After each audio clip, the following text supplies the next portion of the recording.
வணக்கம் ஃப்ரெண்ட்ஸ். சாண்டிலியன் அவர்கள் எழுதிய மன்னன் மகள், அத்தியாயம் 44. அடத்ரோகி. ராஜராஜன் நரேந்திரன் சொன்ன கடைசியால் ஒரு கணம் அடியோடு செயலிழந்து ஸ்தம்பித்து போன அரசகுமாரி அடுத்த கணம் உள்ளூர ஓடிய உணர்ச்சிகளால் தன் கால்களால் நிற்கவும் முடியாமல் வளைவினப்பட்டு போவதை அறிந்து கட்டிக்காலின் முகப்பில் இருந்த சிங்கத்தின் தலையை தன் மெல்லிய விரல்களால் அமுக்கி பிடித்து தன்னை சற்றே திடப்படுத்தி கொண்டாள். பள்ளி அறையின் மூலையில் இருந்த வெண்கல பதுமை விளக்கு கூட அடி பேதையே, தம்பிக்காக உன் வாழ்நாளையெல்லாம் தியாகம் செய்து தலைக்கே தீம் தரக்கூடிய சதியில் இறங்கினாயே, கிடைத்த பலனை பார்த்தாயா என்று தன்னை பார்த்து சிரிப்பது போலிருந்தது அரசகுமாரிக்கு. இன்னொருவன் முன்பாக தன்னை சிற்றறிவு படைத்தவள் என்று தம்பி சொன்ன மாத்திரத்தில் துடித்தெழுந்த அரசகுமாரி உள்ளத்தில் ராஜராஜ நரேந்திரன் தனக்கு வேங்கி நாட்டு அரசு வேண்டாம் என்று சொன்ன சொற்கள் பல நெருப்பு கணைகளாக பாய்ந்து அவள் இதயத்தை அப்படியே சுட்டு பொசுக்கி கொண்டிருந்தன. சிங்காரத்திலும் சிற்றின்பத்திலும் செலவிட வேண்டிய தன் இளமையை எந்த ராஜராஜ நரேந்திரனுக்காக சதையிலும் சங்கடத்திலும் செலவிட்டு கொண்டிருந்தாலோ, அந்த ராஜராஜ நரேந்திரன் தான் வகுத்த திட்டத்துக்கெல்லாம் யமனாக வந்து முளைப்பான் என்று அவள் சற்றும் எதிர்பாராததால் தம்பி மீது நெருப்பில் பழுக்க காற்றிய ஈட்டியின் முனைகளைப் போல் சிவந்து ஜொலித்த தனது இரு விழிகளையும் பதியவிட்ட அரசகுமாரி கண்களில் தெரிந்த உஷ்ணத்தை சொற்களிலும் தோயவிட்டு நெருப்பின வார்த்தைகளை கைக்கினாள். நரேந்திரா, ஆதரியமும் பயமும் இன்னதென்றறியாத விமலாதித்தன் மகனானி, எந்த வேங்கி நாட்டு அரியணையை பாதுகாப்பதற்காக பல பல சாளுக்கிய மன்னர்கள் போர் முனையில் தங்கள் உதிரத்தை சுற்றினார்களோ, அந்த வீரர்கள் பரம்பரையில் வந்த இளவலானி எந்த அரசை பீடத்தை கண்டு விமலாதித்தன் காலத்தில் மேலே சாளுக்கியர்களும் பயந்தார்களோ, அந்த அரச பீடத்தை மாற்றான் கையில் ஒப்படைக்க சோழர்களிடம் பேரம் பேச முற்படும் நீயும் ஒரு வீரனா? எந்த தைரியத்தை கொண்டு இந்த வார்த்தைகளை செவிகளில் படும்படி பேச முன்வந்தாய்? இதோ நிற்கும் இவர் சோழர்கள் ஆயுத பலத்துக்கிடையே உன்னை போய் பேடி போல் ஆடைகள் புகை ஏற்பாடு செய்வதாக சற்று முன்பு தோட்டத்தில் சொன்னாரே, அந்த சொற்கள் அளித்த தைரியமோ? அல்லது இவள் பெண்தானே, இவள் முன்பாக எதையும் பேசினால் என்ன செய்து விடுவாள் என்று இனத்தால் ஆண்களுக்கு இயற்கையாக உள்ள இருமாப்பளிக்கும் தைரியமா என்று கண்களும் உதடுகளும் ஏக காலத்தில் கனல் கக்க சொல் மாறி பொழிந்தாள் மன்னன் மகள். அந்த சமயத்தில் அவள் நின்ற கம்பீரத்தையும் கோபத்தால் குங்கும குழம்பாயிருந்த அவள் முகத்தில் எழுந்த கோப வேஷத்தையும் கண்ட கரிகாலன், ராஜராஜ நரேந்திரனுக்கு பதில் இவள் ஆள பிறந்திருந்தால் வேங்கி நாடு எத்தனை உயரிய ஸ்தானத்தை தென்னகத்தில் வகுத்திருக்கும் என்று எண்ணியதோடு இந்த சுடு சொற்களுக்கு ராஜராஜ நரேந்திரன் எத்தகைய பதிலை சொல்ல போகிறான் என்று அவன் மீது தன் பார்வையை செலுத்தினான். சாதாரணமாக கோழை என்று எல்லோராலும் மதிக்கப்பட்ட ராஜராஜ நரேந்திரன் உண்மையில் அத்தனை கோழையல்ல என்பதை அவன் நின்று தோரணையை நிரூபித்தது. சகோதரியின் கோபத்தை கண்டு பயந்து ஒரு வினாடி அசைந்த அவன் உடல் அடுத்த வினாடி கூடிய வரையில் இடமாகவே காலை தரையில் ஊன்றி நின்றது. இயற்கையாக சற்று கலத்தை காட்டும் அவன் கண்கள் கூட பயத்தால் ஒரு கணம் தரையில் தாழ்ந்தாலும் மறுகணம் மன்னன் மகளின் கூர்விழிகளுடன் இணைந்து நின்றன. கொஞ்சம் நடுங்கிய குரலில் இருந்து வெளிவந்த சொற்களிலும் தீர்க்க ஆலோசனையும் நியாயமும் நிரம்பி நின்றன. அக்கா, சோழ நாட்டு தூதர் என்று ஆரம்பித்த ராஜராஜ நரேந்திரனை அவளை தூதர் என்று அழைக்காதே, சுத்த பொய் என்று கோபத்துடன் மீட்டின அரசகுமாரின் சொற்கள் ஆரம்பத்திலே. இல்லை, இந்த நண்பர் இவர் நமது நண்பர் அல்ல. சரி அக்கா, இந்த மனிதர் இவர் மனிதர் அல்ல. இவரிடம் மனித தன்மை மருந்துக்கு கூட இல்லை. பெண்களின் கோபம் உச்ச நிலையை அடையும் போது அவர்கள் நிதானத்தை எத்தனை தூரம் இழந்து விடுகிறார்கள் என்பதை அறிந்த ராஜராஜ நரேந்திரன் மெல்ல இளநகை பூத்துவிட்டு கேட்டான், அப்படியானால் இவரை என்னவென்று அழைக்கட்டும் என்று. அவன் இதழ்களிலே பூத்த இளநகையை கண்டாள் நிரஞ்சனாதேவி. அவன் முகத்திலே பூத்த ஏளனத்தையும் கண்டாள். இரண்டையும் கண்டு வெகுண்டாள். விளையாடுகிறாயா நரேந்திரா என்று கேட்டாள். விளையாடவில்லை அக்கா, உன் போக்குதான் எனக்கு பெரும் விளையாட்டாக இருக்கிறது. இங்கு நாம் பேச வந்தது இவர் யார் என்பதை விவாதிக்க அல்ல. இவர் சொல்லும் யோசனை நமக்கு நன்மை பயக்குமா தீமை பயக்குமா என்பதை ஆராயத்தான். ஆனால் நான் பேச தொடர்கிறேன், வார்த்தைகளுக்கே நீ ஆட்சேபிக்கிறாய். நான் பேச தொடங்குகையில் வார்த்தைகளுக்கே நீ ஆட்சேபிக்கிறாய். சொற்களில் என்ன இருக்கிறது அக்கா? விஷயத்தை பற்றி விவாதிப்போம் என்று பேசினான் ராஜராஜ நரேந்திரன். இவர் பேச்சில் விஷயமில்லை தம்பி, விஷம் இருக்கிறது என்று எச்சரித்தாள் அரசகுமாரி. விஷம் இருந்தால் ஏற்க வேண்டாம், அமுதமாயிருந்தால் ஏற்பதற்கு என்ன தடை? உனக்கு பிடிக்காத இந்த கரிகாலன் அளித்தாலும் அதை ஏற்கலாம் அல்லவா? எது அமுதம்? சோழ நாட்டு சகவாசம் அமுதமா? இந்த சந்தர்ப்பத்தில் மெல்ல சம்பாஷணையில் புகுந்த கரிகாலன் இங்கே சிறிது தவறு இருக்கிறது என்று சுட்டி காட்டினான். அதுவரை கரிகாலனை கண்ணெடுத்து பார்க்காத நிரஞ்சனாதேவி அவன் மீது கேள்வியும் வெறுப்பும் தொக்கி நின்ற பார்வை ஒன்றை வீசினாள். அவள் பார்வையில் தொக்கி நின்ற கேள்வி ராஜராஜ நரேந்திரன் வாயிலாக வெளிவந்தது. என்ன தவறு கரிகாலரே என்று ராஜராஜன் கேட்டான். வேங்கி நாட்டு இளவலுக்கு சோழ நாட்டில் காத்திருப்பது சுகவாசம் அல்ல என்று பதில் சொன்னான் கரிகாலன். வேறு என்ன காத்திருக்கிறது கரிகாலரே? சிறைவாசமா என்று கேட்டான் நரேந்திரன். சிறைவாசமும் சிலருக்கு சொர்க்க போகம்தான். ஆனால் அந்த சுகமும் ராஜேந்திர சோழ தேவர் சகோதரி மகனான தங்களுக்கு கிடைப்பது கஷ்டம். அப்படியானால் அங்கு என்னதான் கிடைக்கும்? தங்களுக்கு இங்கே கிடைக்காததெல்லாம் அங்கு கிடைக்க ஏற்பாடு செய்திருக்கிறேன். 4 பக்கத்திலும் எதிரிகள் சூழ்ந்திருக்கும் வேங்கி நாட்டு மன்னனுக்கு அத்தியாவசியமான போர் பயிற்சி கிடைக்கும். தங்கள் கைகளை இரும்பாக்குவதற்கு தேவையான தேக பயிற்சிகள் கிடைக்கும். படைகளை அணிவகுத்து நடத்துவதற்கு ஓர் அரசனுக்கு மிக மிக அவசியமான அறிவு கிடைக்கும்.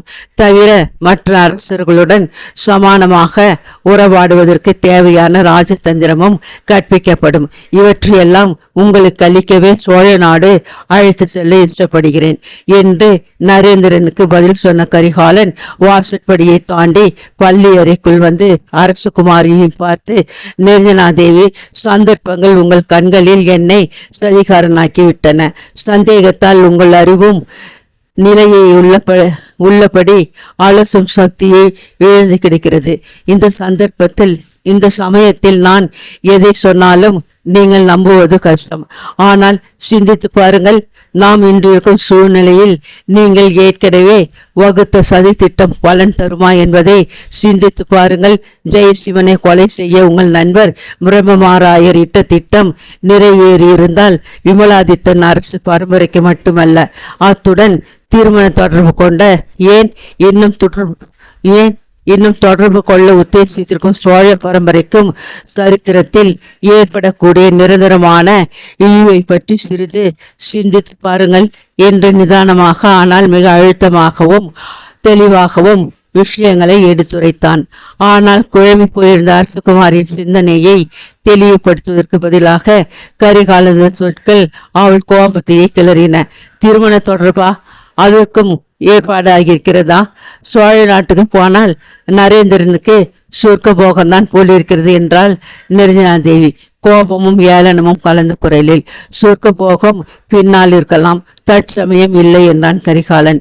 வேர்க்கையெல்லாம் அள்ளி கொட்டிய அரசகுமாரியின் கண்கள் கரிகாலனை நோக்கி எழுந்தன. ஓஹோ, அதற்கு சிறிது காலம் பிடிக்க போலிருக்கிறது என்றால் அவள். அரசகுமாரி ராஜேந்திர சோழ தேவர் மகள் அங்கமாதேவியை தங்கள் தம்பிக்கு கொடுப்பதென இளவயதிலே நிச்சயம் செய்யப்பட்டதை ஊர் அறியும். ஆனால் ஏன் அத்திருமணம் இன்னும் நடைபெறவில்லை என்று கரிகாலனும் கோபத்துடன் கேட்டான்.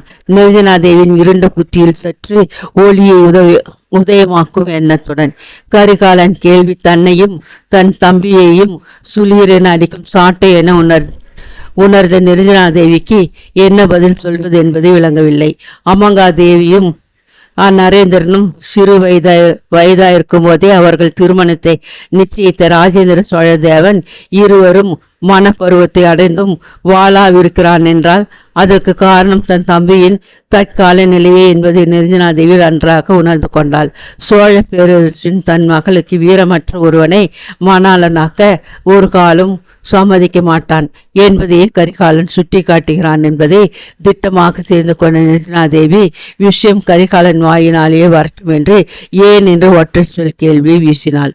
ஏதோ பதில் சொல்ல வாயெடுத்த கரிகாலனை தனது வலது கையை தூக்கி அடக்கிய நரேந்திரன் சகோதரியை நோக்கி, அக்கா, சதியில் திளைத்த உனக்கு கூடவா இது புரியவில்லை?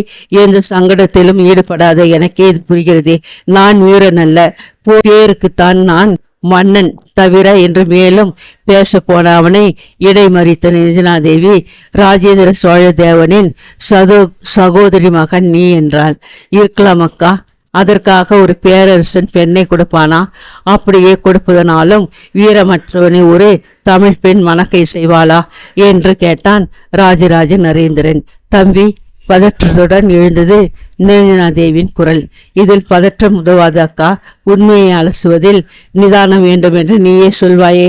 இந்த திருமணத்தில் ஏதோ உன் தம்பியும் இன்னொரு பெண்ணும் சம்பந்தப்பட்டு இருப்பதாக நினைக்காதே.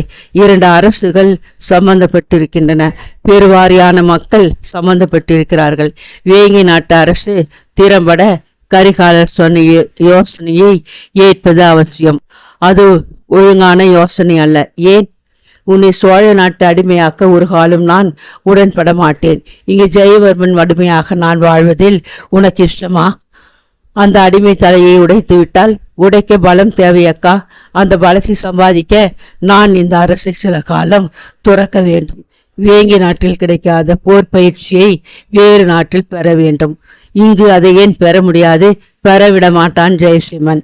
சைனியம் அவன் சொன்னபடி கேட்கிறது. மக்கள் அவனை நம்புகிறார்கள். நான் வாளை கேட்டால் என் கையில் மது கிண்ணத்தை வேலைக்காரர்கள் தர சித்தமாயிருக்கிறார்கள்.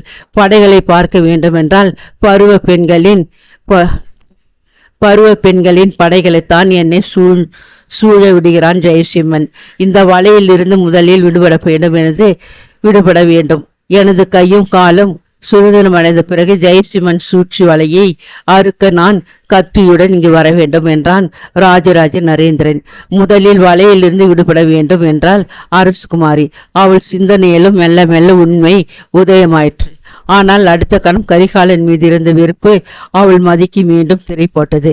அவள் கேள்விக்கு விடுபட வைக்கவே நான் வந்திருக்கிறேன் என்று பதில் சொன்ன கரிகாலன் அரசகுமாரி அவனுடன் பேசவும் இஷ்டமில்லாமல் வேறு பக்கம் திரும்பி கொண்டாள். ஆனால் ராஜராஜ நரேந்திரன், கரிகாலரே, எந்த எண்ணத்தால் நீர் என்னை இந்த வேங்கி நாட்டிலிருந்து அகற்ற இஷ்டப்படுகிறது என்பது எனக்கு தெரியாது. ஆனால் அதற்கு காரணம் எனக்கு போர் பயிற்சி அளிப்பது என்றால் அதில் எனக்கு பூர்ண சம்மதம். நீ ஜெயசிம்மனுடன் சேர்ந்து கொள்ளும் எந்த ஒப்பந்தத்திற்கும் நான் உடன்படுகிறேன் என்று சொல்லிவிட்டு நிரஞ்சனாதேவியை பார்த்து, கவலைப்படாதே அக்கா, எல்லாம் நன்மைக்குத்தான் நடக்கிறது என்று அவளிடம் விடை பெற்று கொண்டே வெளியே நடந்து விட்டான். தனியே விடப்பட்ட கரிகாலனும் மன்னன் மகளும் நீண்ட நேரம் மௌனமாக நின்றனர். பிறகு மன்னன் மகளை பேசத் தொடங்கி சோழ நாட்டு தூதரின் அடுத்த திட்டம் என்ன என்று இகழ்ச்சி பூரணமாக ததுமிய குரலில் கேட்டாள். அரசகுமாரி, நீங்கள் இத்தனை இகழ்ச்சியாக என்னை அழைத்தாலும் நான் சோழ நாட்டு தூதன் தான். உங்கள் இருவரையும் சோழ நாட்டுக்கு அழைத்து செல்வது என் திட்டம் என்றான் கரிகாலன். அதற்கு என்ன காரணத்தை சொல்வீர் ஜெயசிம்மனிடம்? காரணத்தை தான் நீங்களே முன்பு சுட்டி காட்டிவிட்டீர்களே. அவன் மருமகன் விஷ்ணுவர்த்தன விஜயாதித்தனை வேங்கி நாட்டு அரியணையில் அமர்த்தவே நான் முயல்வதாக கூறுவேன். அதாவது உண்மையை கூறுவீர். உண்மையே பொய்யோ காலம் சொல்லும். அரசகுமாரி ஏதோ யோசித்தாள். பிறகு சாளரத்தை நோக்கி வெளியே பார்த்தாள். அவள் அருகில் செல்ல கரிகாலனும் 2 அடி எடுத்து வைத்தான். அவன் காலடி சத்தம் அவள் காதுகளில் விழவே அவள் திரும்பி பாராமலே சொன்னால், இங்கு வர வேண்டாம், போய் வாருங்கள். உங்கள் திட்டம் நிறைவேறிய பிறகு உங்களுடன் கைதிகளாக நானும் என் தம்பியும் சோநாடு வரும்போது மீண்டும் சந்திப்போம் என்று. அவள் குரலில் ஏக்கமும் துக்கமும் கலந்து துணித்தன. பின்னால் நின்ற கரிகாலனால் முன்னால் இருந்து அவள் முகத்தை பார்க்க முடியவில்லை. முடிந்திருந்தால் அவள் அழகிய கண்களிலிருந்து 2 நீர்த்துளிகள் உருண்டு நிலத்தை சுட்டதை அறிந்திருப்பான். முகத்தை பார்க்காவிடலும் அவள் சொற்களில் சொட்டிய வெறுப்பின் காரணமாக அவன் அவளை அணுக முற்படவில்லை. உள்ளத்தை இழந்த துயர அலைகளின் காரணமாக பெருமூச்சொன்றை விட்டு வெளியே வந்தான்.